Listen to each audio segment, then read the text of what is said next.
Welcome to this journey into the forgotten corners of American history, where the prairies hold secrets darker than the night itself.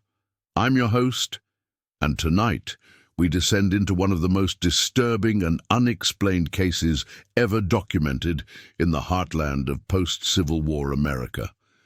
Before we begin, I want you to do something for me. Tell me in the comments below. Where are you watching this from, and what time is it right now? Are you alone? Are the lights off? Because what you're about to hear happened in a place not so different from where many of you might be sitting at this very moment. A place of endless horizons, where isolation breeds something far worse than loneliness. The year is 1867. The location, Ashford Creek, Kansas. A settlement so small it barely appeared on territorial maps, nestled deep within the endless sea of prairie grass that stretched from horizon to horizon. The Civil War had ended just 2 years prior, leaving the nation fractured, bleeding, and desperate to rebuild. Thousands of families pushed westward, seeking new beginnings in the untamed territories, chasing the promise of land and freedom.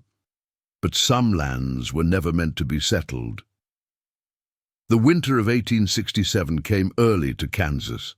By October, the first snows had already begun to fall, blanketing the prairies in an oppressive white silence. The small community of Ashford Creek, consisting of no more than 15 families, prepared for the brutal months ahead. They stockpiled grain, salted meat, and huddled close to their fireplaces, knowing that once the deep freeze set in, they would be completely cut off from the rest of civilization. Among these families were the Whitmores. Samuel Whitmore, a 34-year-old veteran of the Union Army, had brought his wife Martha and their 3 children to Kansas with dreams of starting a cattle ranch. He had seen enough death during the war. He wanted peace. He wanted silence. He wanted to forget. He would get 2 out of 3. The night of November 12th, 1867, something came out of the darkness, something that would turn Ashford Creek from a hopeful settlement into a name whispered in terror for generations to come. The first sign was the animals. Horses screamed in their stables. Cattle broke through fences in blind panic, running into the frozen night despite the lethal cold. And in the morning, when Samuel Whitmore stepped out of his cabin to investigate the commotion, he found his prized bull lying in the snow. Its throat had been torn out, but not by any wolf or mountain lion Samuel had ever encountered. The wounds were wrong. The tracks were wrong. Everything about the scene defied natural explanation. The snow around the carcass was trampled by something that walked on 2 legs. Something large, something that left claw marks 8 inches deep in the frozen earth. But here's what truly disturbed Samuel Whitmore, the man who had survived Antietam and Gettysburg without flinching. Here's what made his hands shake as he loaded his rifle that morning. Mixed in with the animal tracks were human footprints, bare human feet, impossibly large, pressed into the snow alongside the claw marks. As if something had been transforming, shifting, becoming, and those tracks led directly toward the Whitmore family cabin, circling it 3 times before disappearing back into the prairie. Samuel said nothing to his family that morning. He buried the bull and reinforced the cabin door. But that night, as Martha tucked their children into bed, their eldest son, Thomas, looked out the window toward the dark prairie and asked a question that would haunt his mother for the rest of her life. "Papa, why was that man standing outside our house last night? And why did he have no clothes on in the snow?" To understand what happened in Ashford Creek, we must first understand the land itself and the blood that had already soaked into its soil long before the Whitmores ever arrived. Kansas in 1867 was a territory, still raw from conflict. The state had been admitted to the Union just 6 years earlier, in 1861, but its history of violence stretched back much further. The Kansas-Nebraska Act of 1854 had turned the territory into a battlefield between pro-slavery and abolitionist forces, a period known as Bleeding Kansas that claimed hundreds of lives and foreshadowed the Civil War itself. But before American settlers ever set foot on these prairies, the land belonged to the Kansa, Osage, and Pawnee tribes. These indigenous peoples had inhabited the region for centuries, developing complex relationships with the harsh environment and its wildlife. They understood the prairie in ways the settlers never would. They knew its rhythms, its dangers, and its secrets.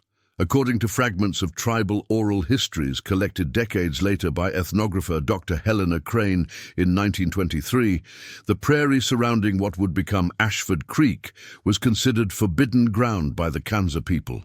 They called it Moxtaveto, which roughly translates to the place where the spirit walks on 4 legs and 2. Elders warned younger tribe members never to camp in that specific valley, especially during the winter months when the boundary between the physical and spiritual worlds grew thin. In 1864, 3 years before the Whitmore family arrived, a series of violent conflicts between settlers and remaining indigenous peoples swept through central Kansas.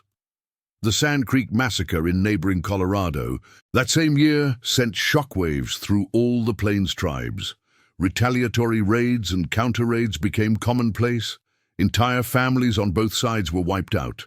The land became saturated with trauma and rage.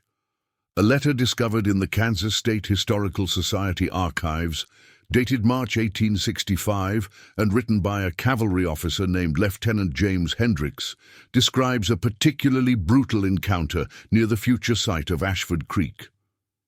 Hendricks wrote to his superior, "We came upon the remains of a Kansa encampment, 23 souls, mostly women and children. The settlers claim it was retaliation for stolen cattle. But, sir, I have seen death in many forms during this war, and what I witnessed there troubles me still. The bodies had been desecrated in ways that suggest ritual, not rage. Symbols carved into trees, offerings burned. It was as if the settlers were trying to ward off something, not celebrate a victory." The area was abandoned shortly after. For 2 years, no settler dared to build in that valley. Then came Samuel Whitmore. Samuel had purchased the land through a speculative company in St. Louis, sight unseen. The price was remarkably low, something that should have raised suspicions. But Samuel was desperate to leave the war behind, and the promise of 300 acres of prime grazing land was too tempting to ignore. The Whitmore family consisted of 5 members.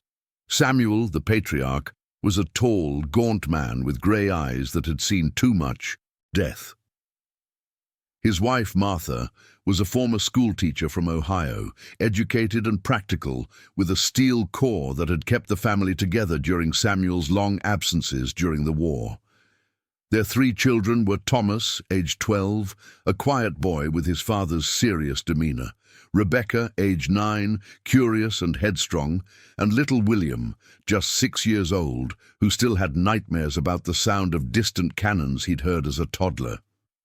They arrived in Ashford Creek in May 1867, joining a small community of 14 other families, roughly 60 people in total. The settlement clustered around a general store run by a German immigrant named Otto Brenner, who also served as the de facto mayor and postmaster. There was no church yet, no school, no law enforcement beyond what the men themselves could provide. The other families included the Holcombs, who ran the only grain mill, the Suttons, a large Irish family with 7 children, the Reverend Elias Thorne and his wife, who held prayer meetings in their barn every Sunday, and the Carvers, newcomers like the Whitmores, who had arrived just 3 months earlier from Pennsylvania. A diary entry from Martha Whitmore dated June 3, 1867, preserved in the Whitmore family papers at the University of Kansas, reads, "The land here is beautiful but lonely. The grass stretches forever, rolling like an ocean.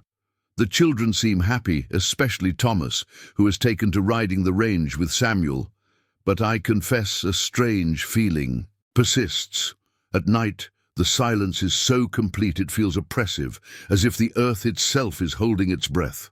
Otto Brenner's wife, Greta, warned me to keep the children close after dark. When I asked why, she simply said, "This land remembers." I did not understand her meaning. Summer passed without incident.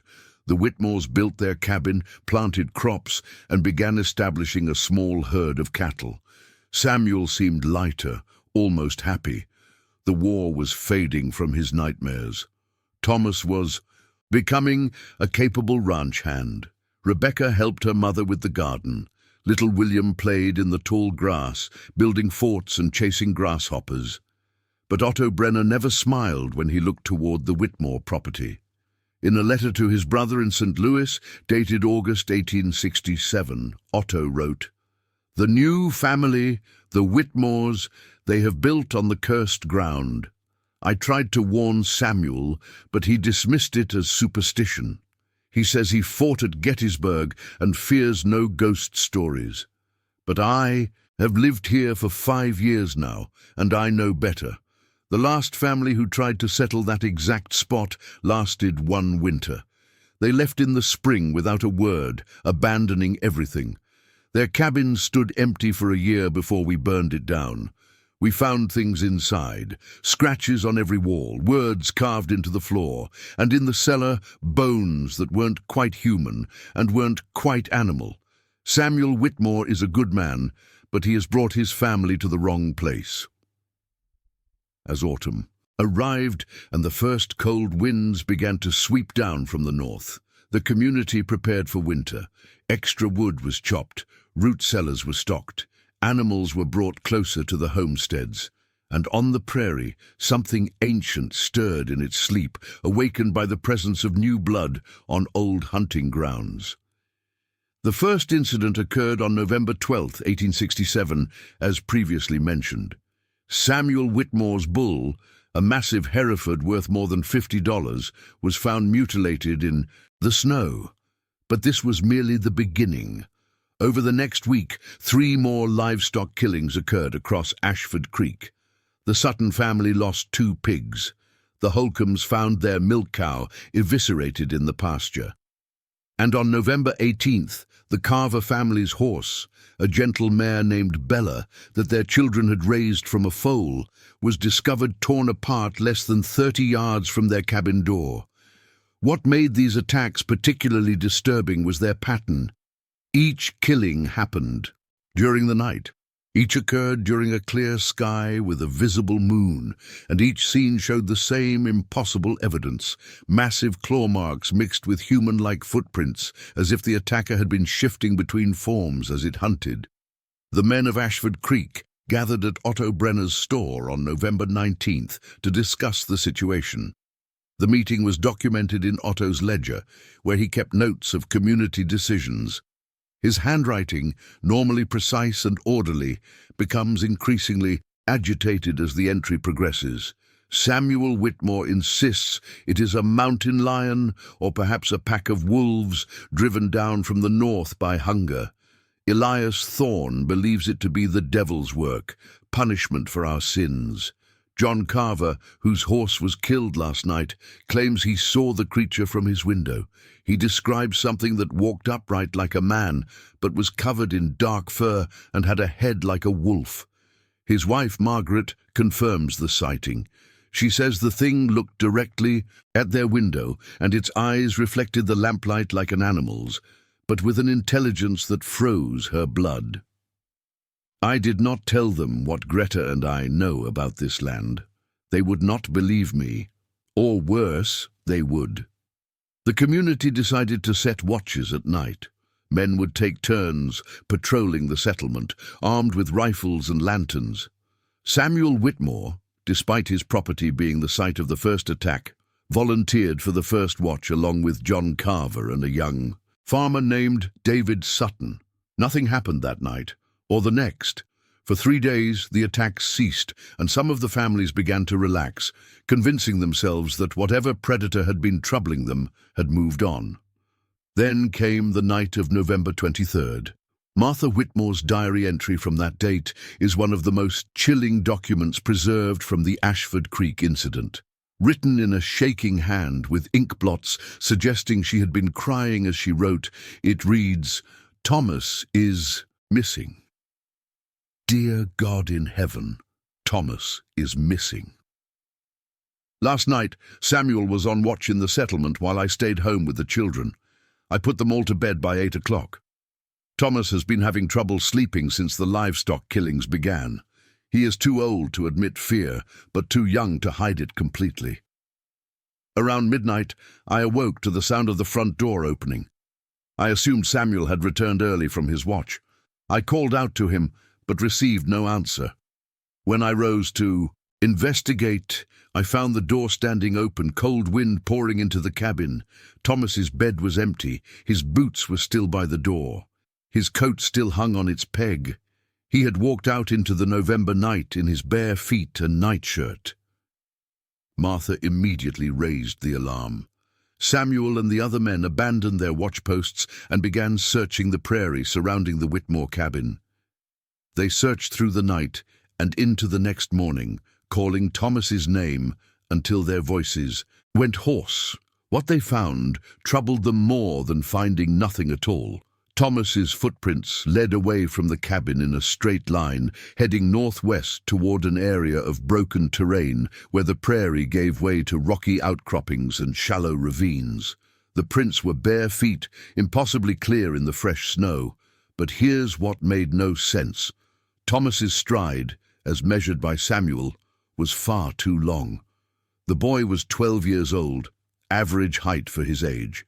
Yet his footprints were spaced as if he'd been running at a full sprint, covering ground with a stride length that should have been impossible for his size. And he wasn't alone. Alongside Thomas's tracks ran another set of prints. These were larger, deeper, and showed the same disturbing characteristics seen at the livestock killings. Impressions that seemed to shift between human feet and animal paws, as if the thing making them couldn't decide what form to take. The tracks led to a ravine about 2 miles from the Whitmore cabin. There the men found evidence of a struggle, snow trampled and scattered, Thomas's nightshirt, torn and stained with blood, caught on a dead bush, and carved into the trunk of a solitary cottonwood tree, symbols that none of the settlers could identify. Otto Brenner recognized them immediately. They were identical to the symbols his wife Greta, who had Kansa ancestry, had shown him years before. Protective marks, warnings, boundaries that were never meant to be crossed. But there was no sign of Thomas himself. The tracks simply ended at the ravine, as if the boy had vanished into thin air, or been carried away by something that could fly. The search continued for 5 more days. Every able-bodied man in Ashford Creek joined the effort. They scoured every ravine, every rocky outcropping, every stand of trees for miles around. Samuel Whitmore barely slept, barely ate, pushing himself to the point of collapse. Martha spent her days at the cabin, keeping watch in case Thomas somehow found his way home, and her nights weeping into her pillow so the younger children wouldn't hear. On the 6th day, November 29th, they found the first clue to Thomas's fate. A trapper named Joseph Finch, who lived alone about 8 miles north of Ashford Creek, came to the settlement with a grim discovery. He had found a cave in the rocky hills, a deep cavern he'd never noticed before, despite hunting the area for 3 years. Inside the cave, he'd found items that didn't belong, a child's boot, badly chewed, scraps of fabric and bones, many, many bones. Some of them were animal. But Finch, who had been a battlefield surgeon's assistant during the war, knew human bones when he saw them. And these weren't fresh. Some had been in that cave for years, perhaps decades. The skull he'd found had been damaged, the jaw dislocated in a way that suggested something had tried to make it open wider than humanly possible. Samuel Whitmore collapsed when he heard the description of the boot. It matched the pair Thomas owned. The men gathered their courage and weapons and rode to investigate the cave. What they found there would haunt them for the rest of their lives. But before we continue with what was discovered in that dark hole in the earth, I want you to do something for me. Tell us in the comments what you think is happening so far. Do you believe this was an animal attack, a human predator using fear and superstition as cover, or something else entirely? What would you have done if you were Samuel Whitmore? Would you have stayed and fought, or taken your family and fled into the winter night? Because the choices made in the next few hours would determine who lived and who died. And somewhere on the prairie, under the cold November moon, something howled in triumph. The cave entrance was narrow, barely wide enough for a man to squeeze through. Joseph Finch led the group of 7 men, including Samuel Whitmore, Otto Brenner, Reverend Thorne, and John Carver, to the location on the morning of November 30th. They brought lanterns, rifles, rope, and a determination born of desperation. The opening sat in a hillside that the settlers had passed dozens of times without noticing. It was concealed by overgrown brush and positioned in such a way that unless you were standing at a specific angle, the shadow made it invisible against the rock face. Finch explained that he'd only discovered it because he'd been tracking a wounded elk that had led him to this exact spot. Samuel went in first. He had to. Whatever was in that cave, if there was any chance Thomas was still alive, a father had to be the one to find him. The initial passage was tight and claustrophobic, angling downward into the earth. The air grew colder as they descended, and carried with it a smell that all the men recognized from the war: death and decay, but mixed with something else. Something animal and wild, a musk that made the primitive parts of their brains scream warnings to turn back. After about 30 feet, the passage opened into a larger chamber. Samuel raised his lantern, and the light revealed a scene from a nightmare. The cave was vast, much larger than should have been possible given the hillside's modest size. The walls were covered in scratches, thousands upon thousands of claw marks gouging deep into the stone. But mixed in with the animal markings were other symbols, the same protective wards that had been carved into the cottonwood tree. And written in what appeared to be dried blood, words in English, German, and what Otto later identified as the Kansa language. Leave this place. The curse is real. He walks in 2 skins. God has abandoned us. The floor of the cave was littered with bones. Deer, elk, cattle, horses, and yes, human remains. Some were old, crumbling at a touch. Others were disturbingly fresh. Samuel found the other boot that matched Thomas's pair, along with scraps of his nightshirt. But Thomas himself was not there. What they found instead was evidence of habitation. Someone or something had been living in this cave for a very long time. There was a nest of sorts, made from animal hides and stolen blankets, a collection of objects that appeared to have been taken from various homesteads over the years: a woman's hairbrush, a child's wooden toy, a wedding ring, a daguerreotype photograph of a family Samuel didn't recognize. And in the deepest part of the cave, hidden behind a natural stone pillar, they found the journals. There were 3 of them, each in different handwriting, each chronicling a descent into madness that followed an identical pattern. The most recent was dated from 1864 to 1865, written by a man who identified himself as Jacob Miller, the previous settler who had attempted to build on the land where the Whitmore cabin now stood. Reverend Thorne, who had the steadiest hands among them, began to read aloud by lantern light. His voice echoed off the cave walls, and what he read turned their blood to ice. Jacob Miller's journal began ordinarily enough. He described arriving in Kansas with his wife Anna and their daughter Lily in the spring of 1864. He wrote of his hopes for the future, his plans for a cattle ranch, his gratitude for surviving the war that had claimed so many. But by the autumn of that year, the tone shifted dramatically. October 15th, 1864. The animals have been restless. Our horses refuse to graze in the northern pasture. Anna says she hears things at night, movement outside the cabin. I tell her it is just the wind, but I have heard it too. Footsteps, heavy breathing, something circling our home. October 23rd, 1864. Found our pig dead this morning. Not killed for food, killed for sport, torn apart with a savagery I cannot comprehend. The tracks around the body are impossible. I am a rational man. I do not believe in superstitions. But these prints, they change. They start as a man's boot, then become bare feet, then shift into something with claws. It is as if the creature cannot decide what it is. November 7th, 1864. Lily is acting strangely. She sleepwalks now, something she has never done before. Last night, Anna found her standing at the door, trying to open it. When we woke her, she said a man was calling to her from the prairie, a man with a kind voice who promised to show her wonderful things. She described him as tall and thin, with eyes that glowed like a wolf's. I have nailed the door shut from the inside. November 14th, 1864.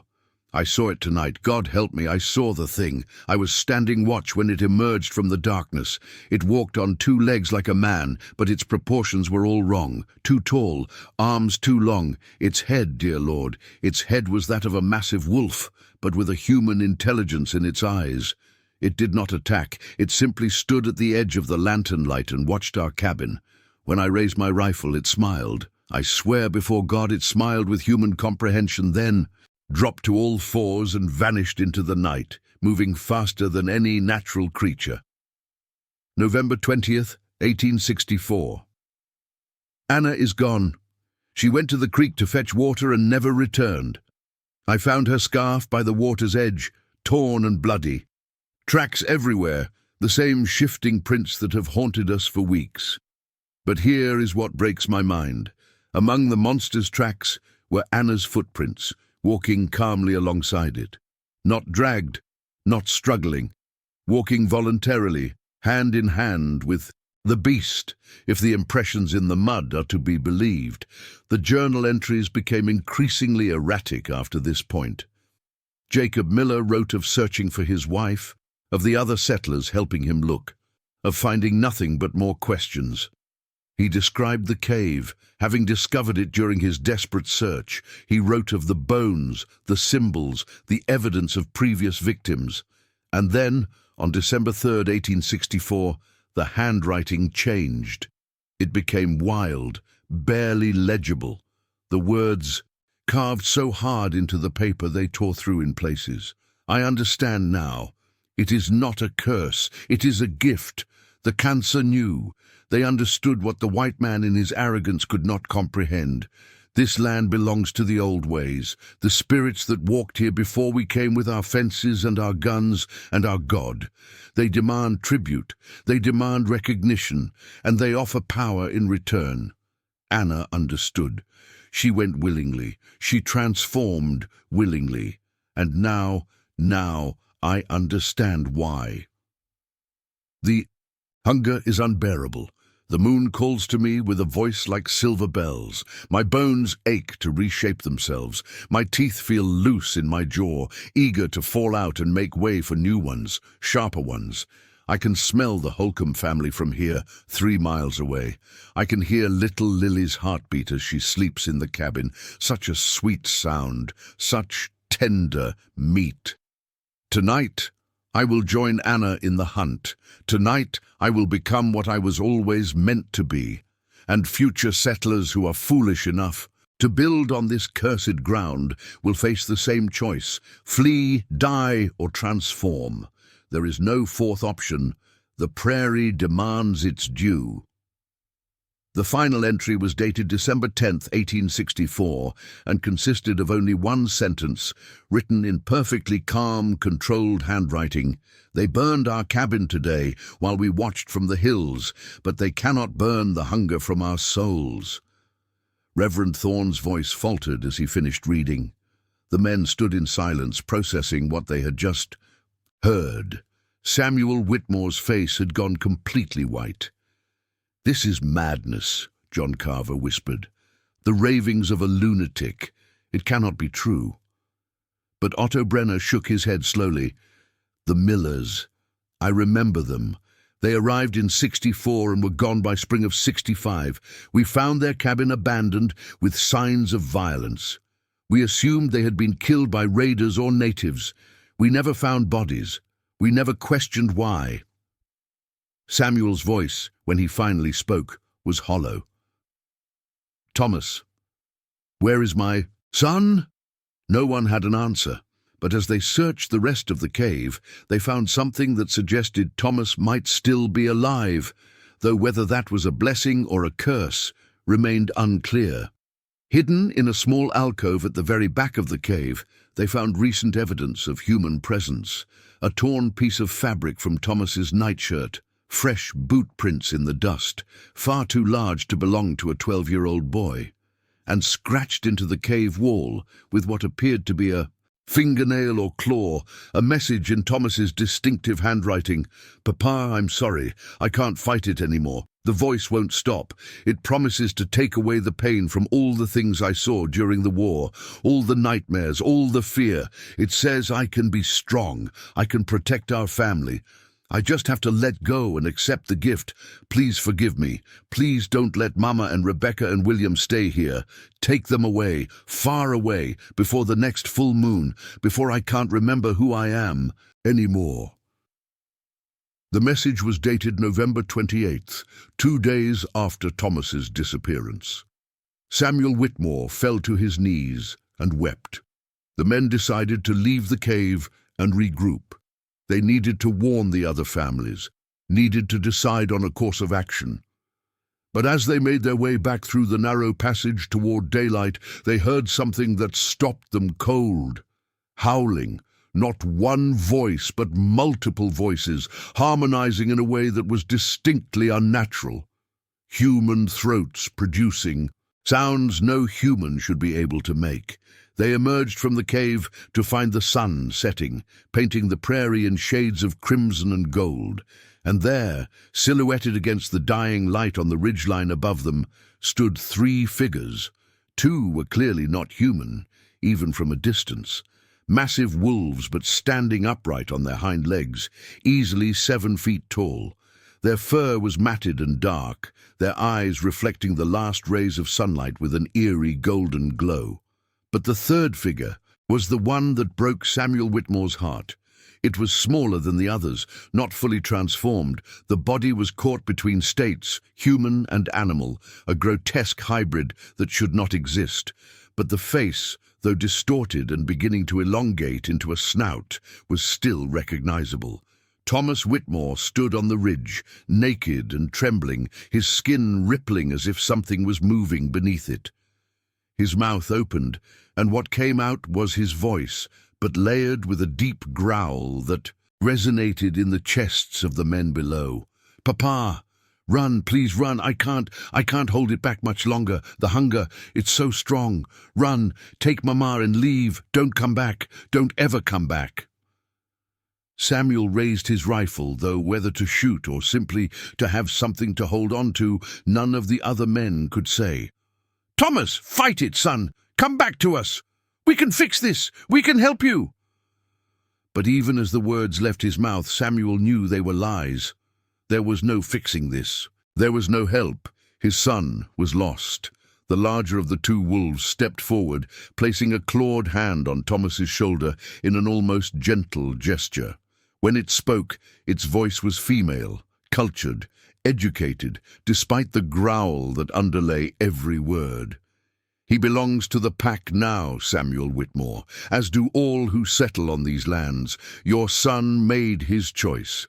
In 3 nights, when the moon is full, his transformation will be complete. He will hunt with us. And you have the same choice we all had.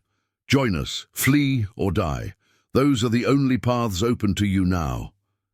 The second wolf laughed, a terrible sound. Its voice was male, and when it spoke, Samuel recognized the accent. German, like Otto Brenner, like the settlers who had come before. Tell Otto that Jacob and Anna Miller send their regards. Tell him we remember him from the old days. Tell him his time for choosing is running out too. The hunger grows with each passing year. How much longer can he resist? How much longer can any of you resist? The confrontation on the ridge lasted only minutes, but to the men who witnessed it, it felt like hours. Thomas, fighting against the transformation with every ounce of strength he possessed, begged his father one final time to leave. The two fully transformed creatures, Jacob and Anna Miller, watched with patient predator eyes, knowing time was on their side. And then, just as the last light faded from the sky, they were gone. All three figures simply melted back into the darkening prairie, moving with impossible speed and silence. The men rode back to Ashford Creek in stunned silence. What could they possibly say? What words existed to describe what they had witnessed? When they arrived at the settlement, they found the families gathered at Otto Brenner's store, fear etched on every face. More livestock had been killed while the men were at the cave. The Suttons' eldest daughter, age 14, had vanished from their cabin in broad daylight and scratched into. The door of the Whitmore cabin, where Martha waited with her remaining children, was a message in that same flowing script. 3 nights. Choose wisely. Samuel Whitmore told his wife everything. He held nothing back. He described the cave, the journals, the confrontation with their transformed son. Martha listened without interruption, her face growing paler with each detail. When he finished, she was silent for a long moment.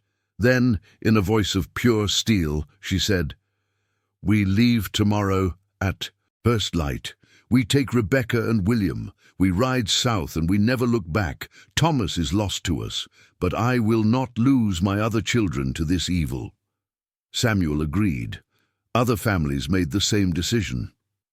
By dawn on December 1st, 1867, 9 of the 15 families in Ashford Creek had packed their wagons and fled south toward more populated territories, abandoning their land claims, their homes, their dreams of a new life on the prairie.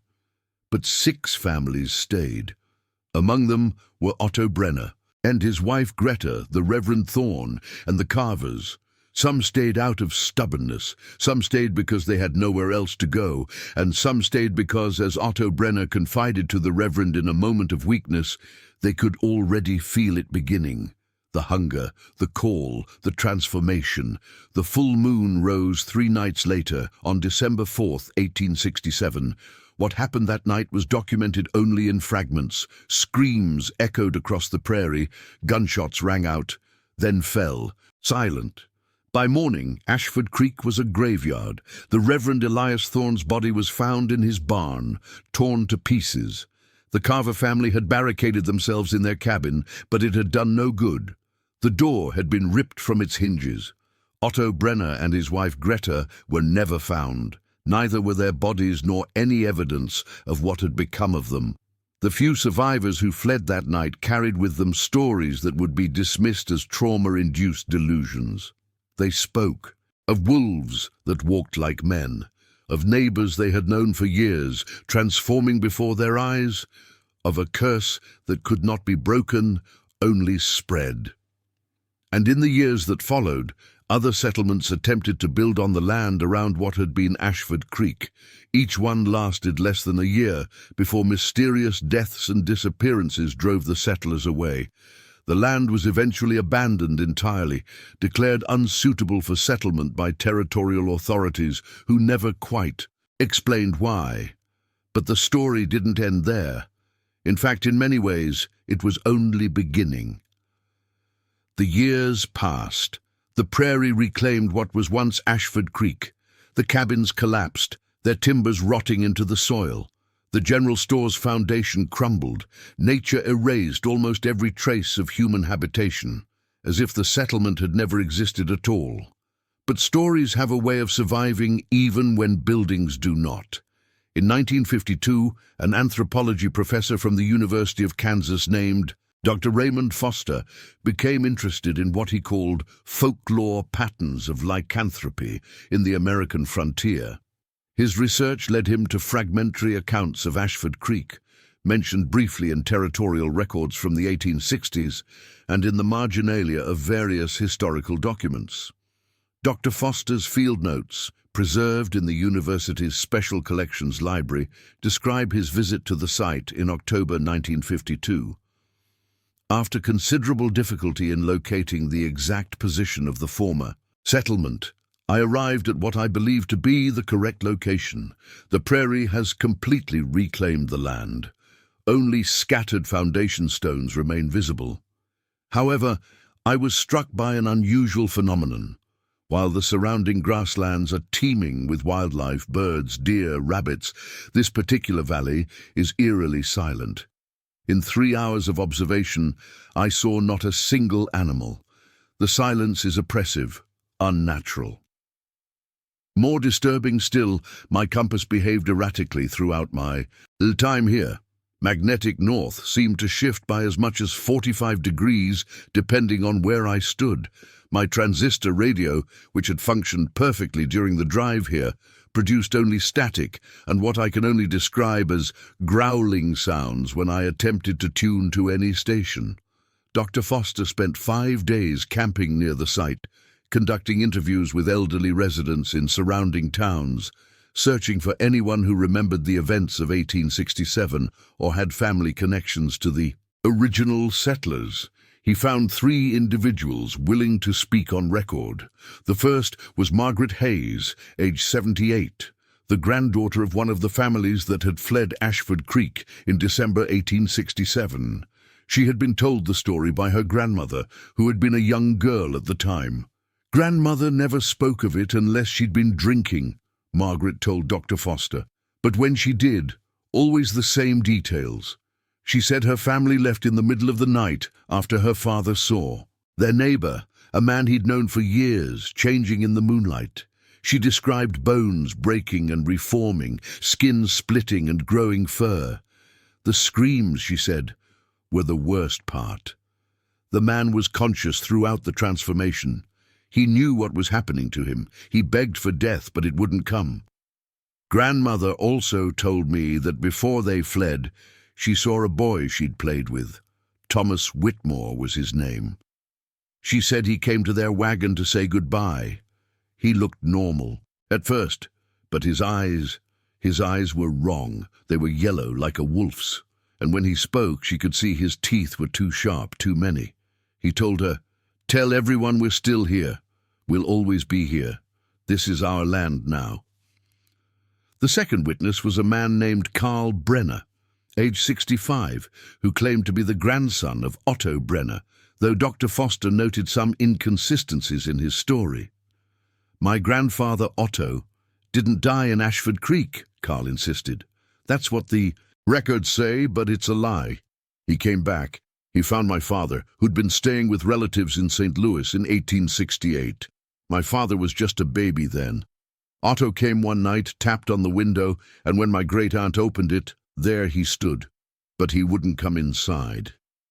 He told her he'd made a choice. He'd accepted what the land offered. He said he couldn't fight it anymore, the call of the moon, the hunger.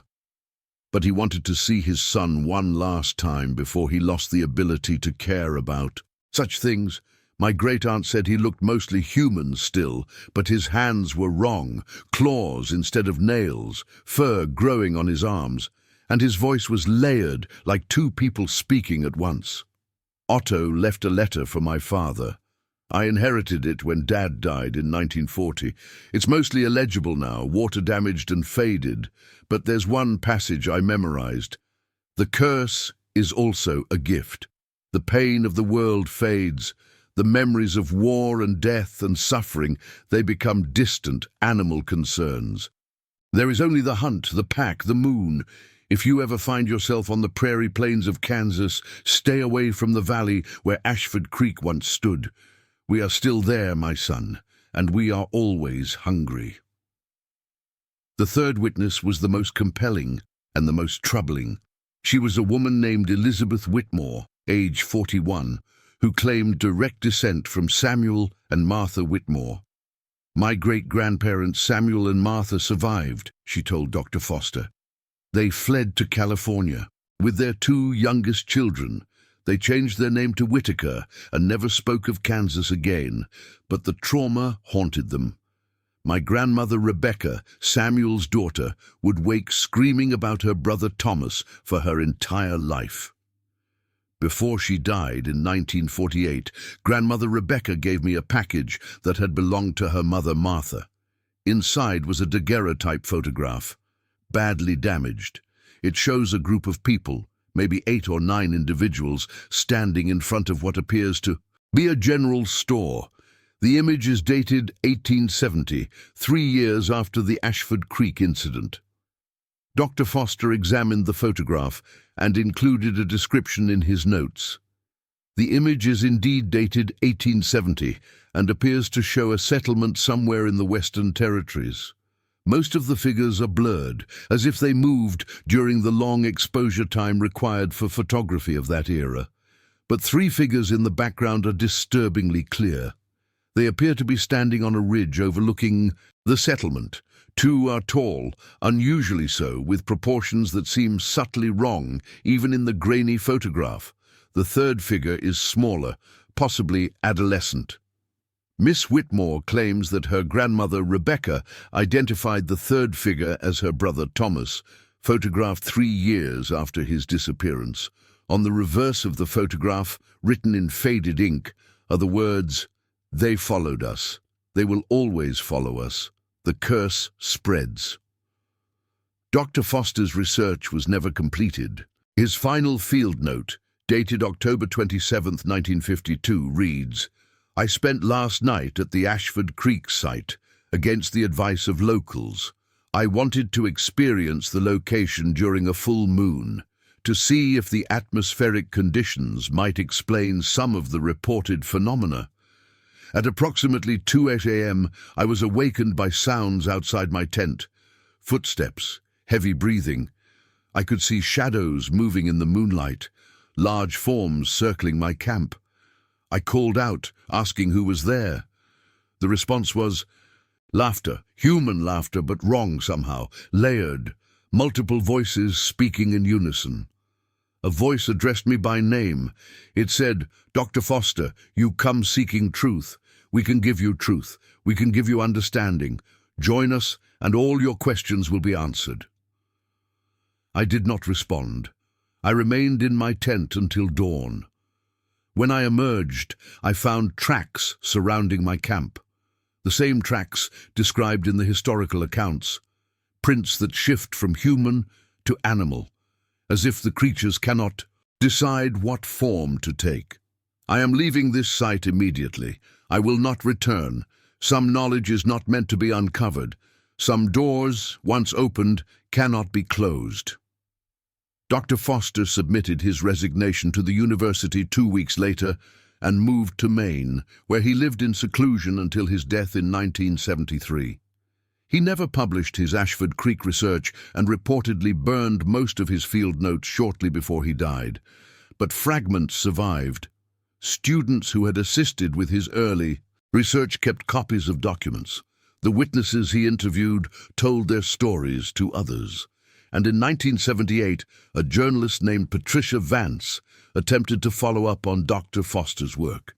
She spent 3 weeks researching in Kansas, locating the site, interviewing distant descendants of the original Ashford Creek settlers. Her article, "The Werewolf Curse of the Kansas Prairie," was rejected by every major publication. Too sensational, they said. Too unbelievable. The article was finally published in a small occult magazine in 1979. In it, Patricia made a disturbing claim. "During my research, I encountered 7 individuals who claimed to have experienced unusual phenomena near the former Ashford Creek site. 3 reported seeing figures on the prairie at night that moved with unnatural speed and grace. 2 described finding livestock killed in ways reminiscent of the 1867 attacks. And 2, both lifelong residents of the area, confided that they sometimes felt a calling, especially during full moons, to travel to the valley.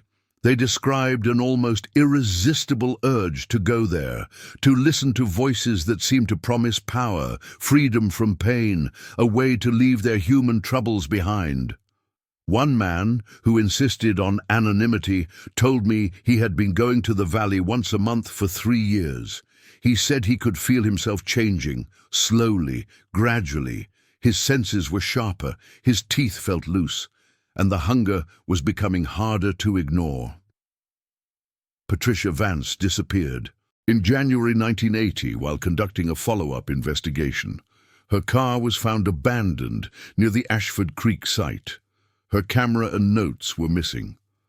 On the driver's seat was a single photograph developed but never published, showing the prairie at night.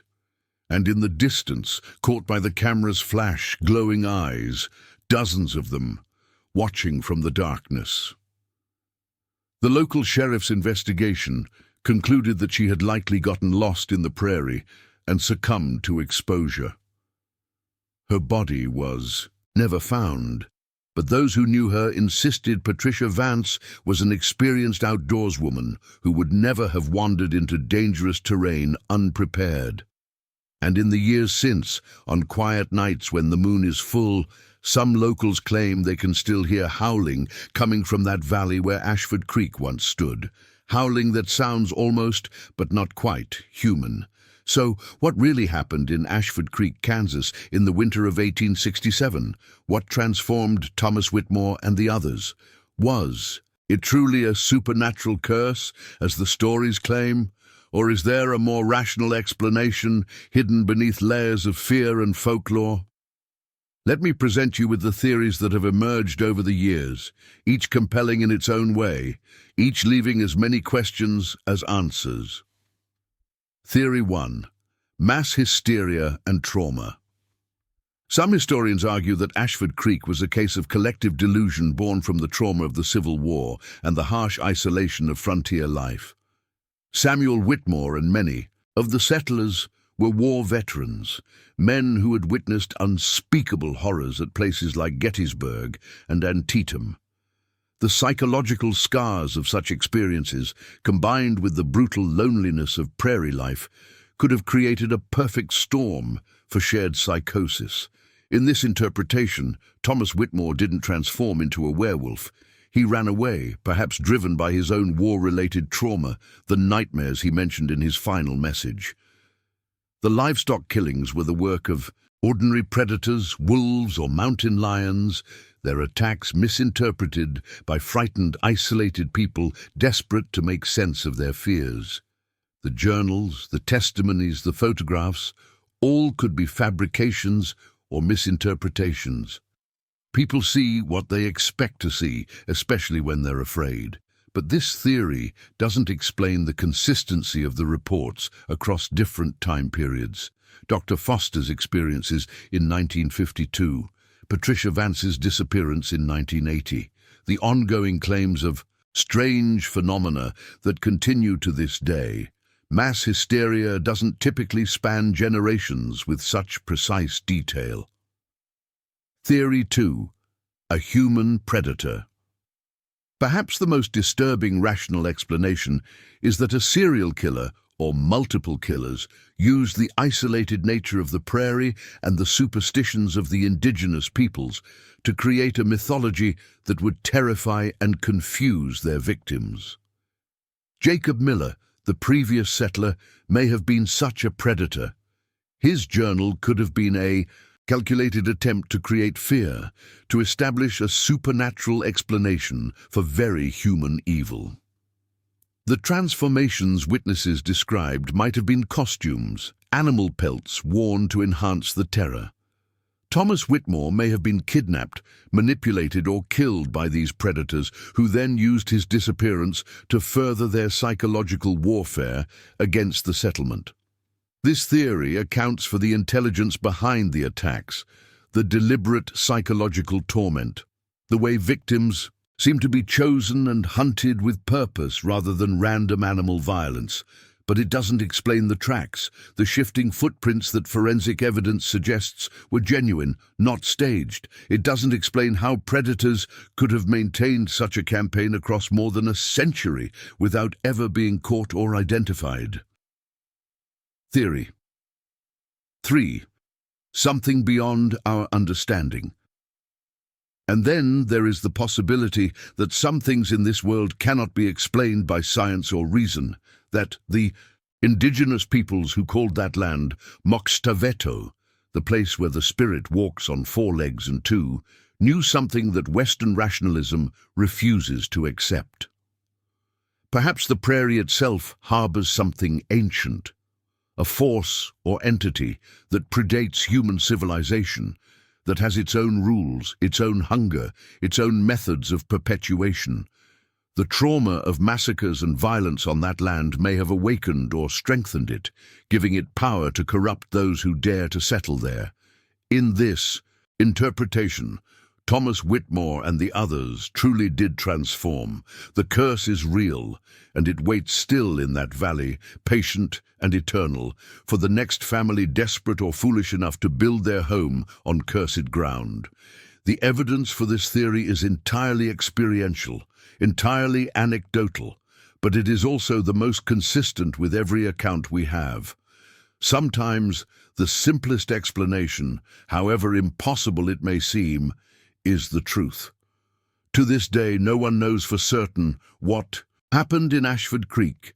The land where the settlement once stood remains empty, avoided by locals who know the stories. The valley is silent, devoid of wildlife, as if nature itself refuses to reclaim it fully. And on nights when the moon is full, some say you can still hear them out there on the prairie, the pack that hunts in 2 forms, forever hungry, forever waiting.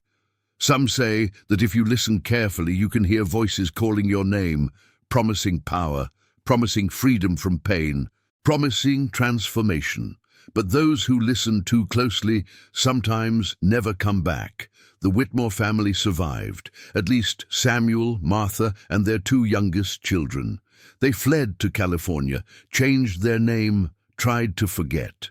But according to their descendants, the nightmares never stopped. Rebecca Whitmore screamed about her brother Thomas until the day she died.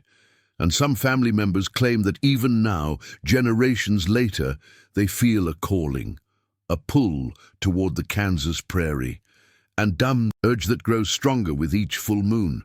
As for Thomas himself, there are no confirmed sightings after that night in 1867, but there are stories, unverified photographs, testimonies from people who claim to have seen something that was once human, still wandering the prairie, neither fully beast nor fully man, trapped in an endless transformation that can never be completed. The curse of Ashford Creek, if it exists, may not be bound by time or space. It may be spreading still, slowly, patiently, waiting for those who are vulnerable enough to hear its call. So tell me, what do you believe? Leave your theories in the comments below. Join our haunted community of truth seekers and mystery lovers. And if this story affected you, if it made you question what lurks in the darkness beyond your window, hit that subscribe button and ring the notification bell, because there are more stories like this, more forgotten horrors from America's past, waiting to be uncovered. Until next. In time, stay curious, stay skeptical, and whatever you do, if you ever find yourself on the Kansas prairie on a night when the moon is full, and you hear something calling your name from the darkness, don't answer. Some invitations are better left declined. This has been your journey into the unknown. Thank you for listening, and remember, the darkness is always watching. Sleep well.